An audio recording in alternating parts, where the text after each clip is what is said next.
শুভ সকাল আমার প্রিয় বন্ধুরা। সুন্দরবন জেলার একটি ছোট্ট গ্রাম থেকে আমি রাখি। আমার ভিডিওতে তোমাদের অনেক অনেক ভালোবাসা, অনেক অনেক স্বাগত বন্ধুরা। তো সকালে উঠে আগে তো দেখতে পেলেন সোনুর বাবারা মাছ মেরে এসছে, ওখানে মাছ বাছাই করছে। তো আমি ওখানে গিয়ে কিছু মাছ নিয়ে এসেছিলাম এইখানে। তো ভাতটা বসিয়ে রেখে গিয়েছিলাম, বাড়ি এসে দেখি ফ্যান উঠে গেছে।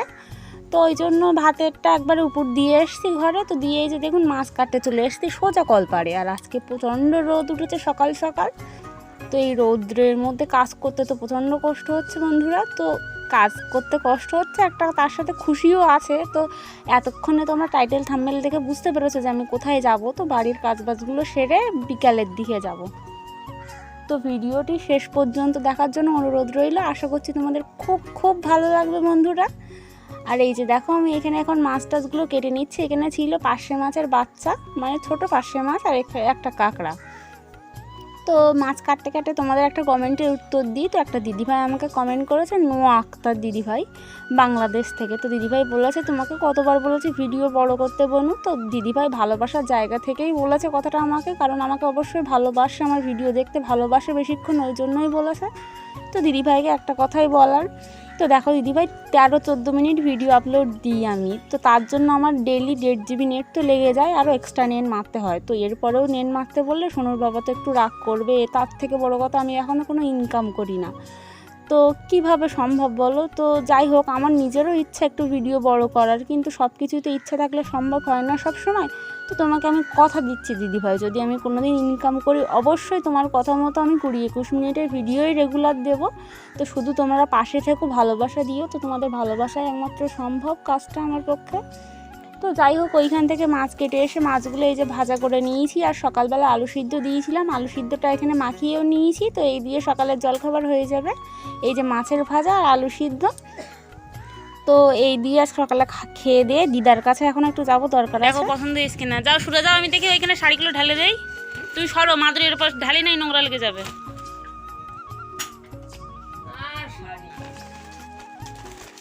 এটা মামা দেশে তোমার, আর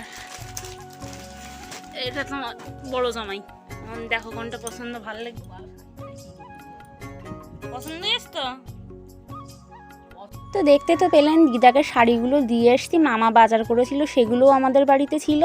আর আমার শ্বশুরমশাই বাজার করেছে, সেটাও তো ছিল। আমি বললাম তোমার বড় জামাই, মানে আমার শ্বশুরমশাই দিদার বড় জামাই। আর এইখানে দেখো আমার কাণ্ড, এখানে 2-3 দিন ধরে যে জামা কাপড়গুলো মেলছি তুলছি, বা আগে যে ভিজা ছিল শুকিয়ে নিয়েছি, সেগুলো সব চেয়ারে ঝাঁপ দিয়ে রেখেছিলাম। কতটা জামার ঢিপ হয়েছিল, ভাঁজ করার টাইমই হয়ে উঠছিল না। তো এখন আমি বললাম না, ভাঁজটা আমার আগে করতে হবে, তারপর অন্য কাজ। তো খেয়ে উঠেই আগে দিদার শাড়িগুলো দিয়ে এসছি, পছন্দ হবে কিনা। তো আর একটা কথা বলা হয়নি, যে তাঁতের শাড়িটা আমার শ্বশুরমশাই যেটা দিয়েছে, দিদা বললো ওটা একটুখানি মানে ভারী টাইপের মোটা শাড়ি হয়ে যাচ্ছে, একটু পাতলা শাড়ি নিয়ে আসতে। তো সেই কারণে ওটা ফেরত দেবো। আর এইখানে দেখো কথা বলতে বলতে সব কিছু ভাঁজ দেওয়া হয়ে গেছে। তো অনেক জামা কাপড় ছিল এইখানে, সোনুর কিছু জামা, আমার অনেকগুলো নাইটি, সোনুর বাবার জামা কাপড়, তো কাঁথা কাপড় চোপড় কিছু সব ধুয়ে মেলে শুকিয়ে এখন এই যে ভাঁজ করে সব তুলে রাখবো। তো বেলা তো হয়ে গেছে অনেকটা। তো তার মধ্যে আমার বাসি থালা বাসন, মানে বাসি বলা ভুল, মানে সকালের খাওয়া থালা বাসনগুলো ধোয়া হয়নি কাজের জন্য। তো দেখো আমি এখানে থালা বাসন ধুচ্ছি। সোনার বাবাকে বললাম হাঁড়িটা আগে ধুয়ে দিই, তুমি চালটা ধুয়ে আনো একবার, তাহলে হাঁড়িটা ধুয়ে চালটা ধুয়ে নিয়ে ঘরে যাব। তো কথা মতন হাঁড়িটা আগে ধুয়ে সোনার বাবার কাছে আমি এখানে দিয়ে দেবো, চালটা নিয়ে আসুক আগে গিয়ে। তো এই যে দেখুন চালটা আনলেই তারপরে ভাতটা আমি গিয়ে বসাবো, আর বাসন ধুয়ে নিয়ে যাচ্ছি। আর এখন কি বলো তো, পুজো আসছে, তো মনে একটা আনন্দ আছে আলাদা রকম। মানে যতই রোদ গরম থাক, একটা পুজো আসতে আসতে এটাই একটা আলাদা আনন্দ। তা আগে না, যখন ছোট ছিলাম সবার বাড়ি বাড়ি গিয়ে দেখে আসতাম কে কী জামা কাপড় কিনেছে। তো আমার খুব ভালো লাগতো, কিন্তু এখন ইচ্ছা করলেও কেমন জানি লাগে, যদিও এখন তো ছোট নেই আমি আর। তো যাই হোক, এইখানে দেখুন এবছর তো পুজোয় ভেবেছিলাম কিছু হবে না জামা কাপড়, তো হবে না করতে করতে এই যে আমার শ্বশুরমশাই একটা দিল, মামা একটা দিল, মা টাকা দিয়েছে, সেগুলো এখন কিনবো। মার টাকায় ভাবছি অনলাইন থেকে কিছু কিনবো, মানে আমাদের 3 জনকার টাকা দিয়ে অনলাইন থেকে 3 জনের জন্যই কিছু কিনবো। তো এখানে আজকে রান্না করব সয়াবিন আলু। তো চালটা ধুয়ে বসিয়ে দিয়েছি, সয়াবিনটা ভিজিয়ে দিলাম। আর এই যে ঘর বারান্দাগুলো ভালো করে ঝাঁট দিয়ে নিচ্ছে আমি। তো প্রচণ্ড নোংরা হয়েছে। আর এই ঝাঁটাটা বাঁধা হয়েছিল, এখনও কোঁচটা যেটা সেটা এখনও বাঁধা হয়নি। তো এইটা দিয়ে এখন ঝাঁট দিয়ে নেব ঘর বারান্দা সব। বিছানাটাও আমি ঠিকঠাক করে নিয়েছি। তো ঘরের কাজ মোটামুটি সব কমপ্লিট। তো আর বন্ধুরা একটা কথা, দিদিভাই বা আমার বন্ধু যারা আছে তোমরা কিন্তু অবশ্যই কমেন্ট করে জানাবে যে পুজো তোমাদের শপিং কি হলো, তোমাদের প্ল্যানিং কি আছে, কোথায় ঘুরতে যাবে। আমার কিন্তু কোনো প্ল্যানিং নেই, পুজোর কেনাকাটিরও কোনো প্ল্যানিং ছিল না, কিন্তু হয়ে গেল হঠাৎ করে। আমি নিজেও জানি না ওরা আমাকে শাড়ি দেবে পুজোর সময়। তো যাই হোক, তোমাদের কটা শাড়ি হয়েছে বা তোমরা কোথায় ঘুরতে যাচ্ছ অবশ্যই কিন্তু আমাকে জানিও। আমার কোথাও ঘুরতে যাওয়ার এখন কোনো প্ল্যানিং নেই, হয়তো যাওয়া হবেও না কোথাও। তো যাই হোক, কিন্তু ঘুরি আর না ঘুরি, পুজো আসছে এটাই একটা আলাদা আনন্দের ব্যাপার। তো এখন তো বলেছিলাম, তো বলেই দিই কোথায় যাব। আজকে তো যাব মাদের বাড়ি, জানোই তো। তার মধ্যে দেখো একটা জিনিস দেখা, এই কৌটোর মধ্যে সুজি রেখেছিলাম আর ইঁদুরে দেখো কৌটোটা ফুটো করে সুজিগুলো সব নষ্ট করে দিয়েছে। তো সেটা একটু দেখাচ্ছিলাম তোমাদেরকে, এত ইঁদুরের উৎপাত আমাদের বাড়িতে। তো এটা দেখিয়ে তারপরে এসছে, এই যে আলুটা কেটে নিলাম, সয়াবিনটা এইখানে মানে সয়াবিনটা ভিজিয়ে রেখেছিলাম, সয়াবিনটা ফুলে গেছে, আর পেঁয়াজ রসুন লঙ্কা সব কিছু আমি এখানে কেটে নিয়েছি। তো রান্নাটা বসাবো, আজকে এক তরকারি করব, রাত্রে যা হয় অন্য কিছু করবো। আর ভালো লাগছে না গরমে, এমনি অনেক কাজ বাজ করলাম টুকিটাকি ঘরের, আর গরমের মধ্যে একটু কাজ করলে না মনে হয় যেন অনেক কাজ করে ফেলেছি, একটু হাঁপিয়ে যায় বেশি। তো সয়াবিন আলুতে এই যে দেখুন পেঁয়াজ রসুন সব দিয়ে আগে ভুল বললাম, আগে আলুটা ভেজে নেব, সয়াবিনটা ভেজে নেব, তারপর পেঁয়াজ রসুন দেবো। তো অনেকেই কমেন্ট করো যে পেঁয়াজ রসুন তোমরা সব তরকারিতে খাও। হ্যাঁ গো, সব তরকারিতে পেঁয়াজ রসুন ফোড়নটা দিই, ভালো লাগে খেতে। তো দুতলা কাকুটা তার মধ্যে চলে এসছে, দুধটা এখানে জাল করে নেব। তো আরেকটা দিদিভাইয়ের কমেন্ট আমি এখন পড়বো। তো আমাকে একটা দিদিভাই কমেন্ট করেছে মুম্বাই থেকে, যে বলেছে আমি মুম্বাই থেকে তোমার ভিডিও রোজ দিন দেখি, তোমার ভিডিওগুলো খুব ভালো লাগে, বৃষ্টি ভেজে তোমাদের এই হরিয়ালি গ্রামটা বেশি ভালো লাগে। যদি কোনো দিন সুন্দরবন যাই তোমার সাথে দেখা করতে অবশ্যই যাব, আরও এগিয়ে যাও। তো থ্যাংক ইউ দিদিভাই, তোমাদের এত ভালোবাসা, এত ভালো ভালো কমেন্ট আমাকে এগিয়ে যেতে সাহায্য করে। এইভাবে আমাকে সাপোর্ট করো, ভালোবাসা দিও, আশা করছি অবশ্যই আরও এগিয়ে যাবো কোনো একদিন। তো দেখো এইখানে কথা বলতে বলতে আলু সয়াবিনটা ভেজে নিয়েছিলাম, নিয়ে আমি পেঁয়াজ রসুনগুলো সব ভেজে তার মধ্যে যে ভেজে রাখা আলু সয়াবিনটা দিয়ে একটু নাড়াচাড়া দিয়ে জলটা ঢেলে দেবো এইখানে। তো আজকে কিছুই না, সিম্পল রান্না, এই যে সয়াবিন আলুর তরকারি আর দুধ, এই দিয়ে আজকে দুপুরবেলার খাওয়াটা আমরা কমপ্লিট করব। তো এই যে দেখুন দুধটাও আমি জাল করে নিয়েছি, তোমাদেরকে একটু দেখাচ্ছিলাম। তো দিকে এই যে এখন থালা বাসনগুলো সব ধুতে এসেছি, ধুয়ে একটুখানি শোবো, মানে চান করে একটু শোবো, তারপরে আবার বিকেলে দেখাবো। তার মধ্যে দিদার শাড়িটা বললাম পছন্দ হয়নি, ওটাও রিটার্ন করতে হবে। তো যে দোকান থেকে আমরা শাড়িটা নিয়েছিলাম দিদার, ওই শাড়িটা তো আমার শ্বশুরমশাই যেখান থেকে বাজার করেছিল, 2 জায়গা থেকে বাজার হয়েছিল, তো দেখেছিলে। তো যে শাড়িটা দিদার পছন্দ হয়নি সেটা, সেই দোকানটা হচ্ছে আমার বাপের বাড়ির পাশে, তো ওখান থেকে একবার বাপের বাড়ি যাবো আমি। তো বন্ধুরা এখন একটু যাচ্ছি, ওই যে শাড়িগুলো নিয়ে এসেছিলাম, দিদার একটা শাড়ি পছন্দ হয়নি, সেটা এখন ফেরত দিয়ে আসবো। আর আমি একটু যাবো মাদের বাড়ি, দরকার আছে। তো এই যে এখন রেডি হয়ে নিয়েছি, এই যে এখন বেরিয়েছি বিকালবেলা। তো যাচ্ছি, আবার দেখা হচ্ছে তোমাদের সাথে, দেখাচ্ছি।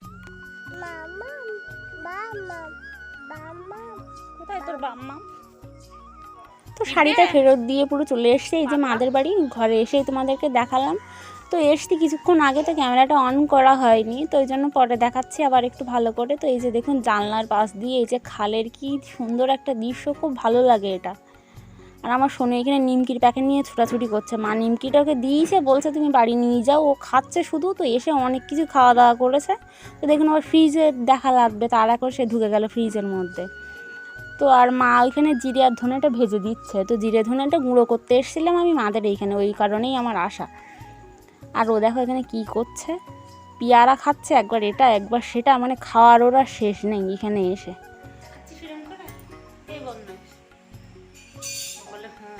দিদি কই? ওইদিকে নিমকি কই? নিমকি হারিয়ে গেছে। এই তো এই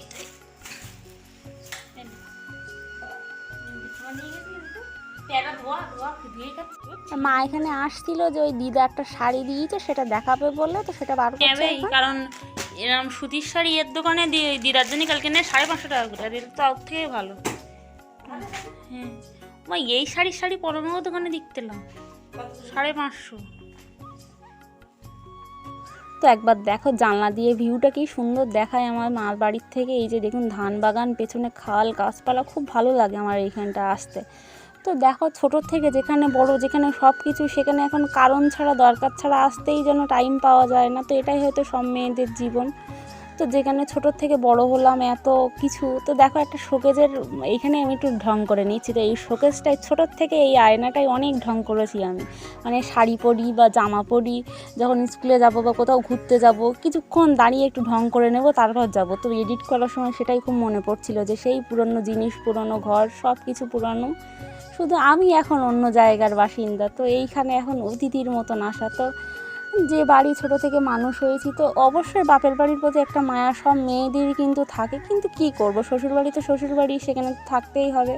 তো এই রাজপ্রাসাদ ছেড়ে গরিবের ভাঙা কুঠিরে আমার বাসস্থান এখন। তো ভালোবাসলে গরিবের ছেলের হাত ধরে গেলেও সে যদি ভালো হয় তো জীবনটা সত্যি সুন্দর, কিন্তু অনেক সময় টাকা পয়সার আলা লোক দেখে গেলেও হয়তো সুখ পাওয়া যায় না, কিন্তু গরিব ঘরেও সুখ থাকে যদি মানুষটা ভালো হয়। তো যাই হোক, তো রাজপ্রাসাদ সেরে গরিব কুঠিরে যাওয়ার গল্পটা হচ্ছে আমার এরকমই একটা গল্প। তো সেইভাবে হয়তো মন থেকে মারা আমার বরকে মানতে পারেনি, মা কথা বলে ঠিক, কিন্তু তবুও কী করবে, মানতে তো হবে, কিচ্ছু করার নেই। তো যাই হোক, ওসব কথা বাদই দিলাম, এখন একটু বাইরের দৃশ্যটা তোমাদের ঘুরে দেখাচ্ছি। এই যে দেখুন বাইরে অনেক গাছপালা ভর্তি, আর আমার বাপের বাড়িটা অনেকটা জায়গা জুড়ে, মানে পেছনে অনেকটা জায়গা, সামনে অনেকটা জায়গা।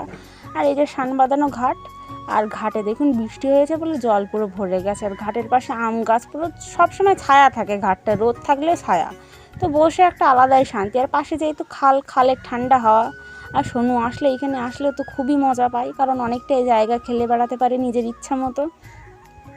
তো মার সাথে অনেকক্ষণই গল্প করেছি, সেগুলো তোমাদেরকে আমি দেখাইনি, কারণ মার সামনে ক্যামেরা অন করতে কেমন একটা জানি লজ্জা লাগে, সবই জানি কিন্তু তবুও কেমন লাগে।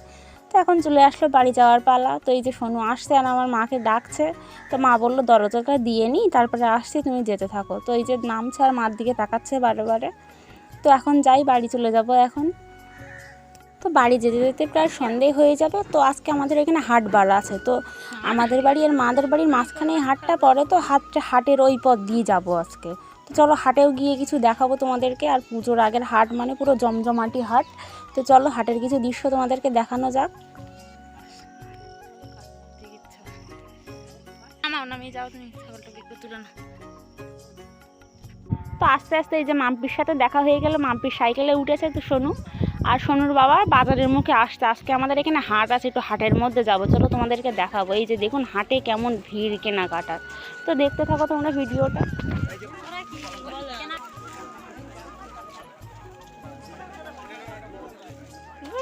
সর্বনাশ!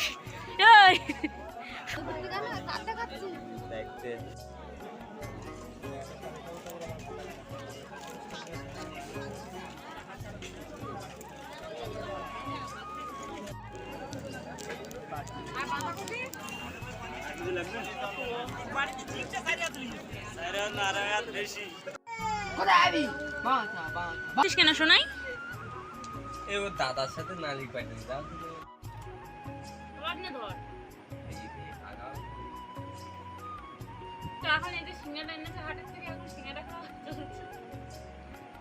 তো এখানে এই দেখো কিছুক্ষণ পর রাতের খাবার দেওয়ার জন্য চলে এসেছে। আজকে করেছিলাম আলু ভাজা রাত্রের খাবার। তো বন্ধুরা, এই যে মশারি টানিয়ে দিয়েছে সোনু আর ওর বাবা, এর মধ্যে সোনুর আদর করছে আর সোনু খুব চিল্লাচ্ছে। তো এখন আমি যাবো, তো খাওয়া দাওয়া সব হয়ে গেছে, এই যে দেখুন বিছানাও কমপ্লিট। তোর বাবা সোনু ওরা দুজনেই ঢুকে গেছে ভেতরে। তো আজকের মতো ভিডিওটা আমি এখানে এন্ড করছি। তো ভিডিওটা কেমন লাগলো অবশ্যই কিন্তু কমেন্টে জানাবে। আমি যাচ্ছি বাবা, চলো তুমি শো।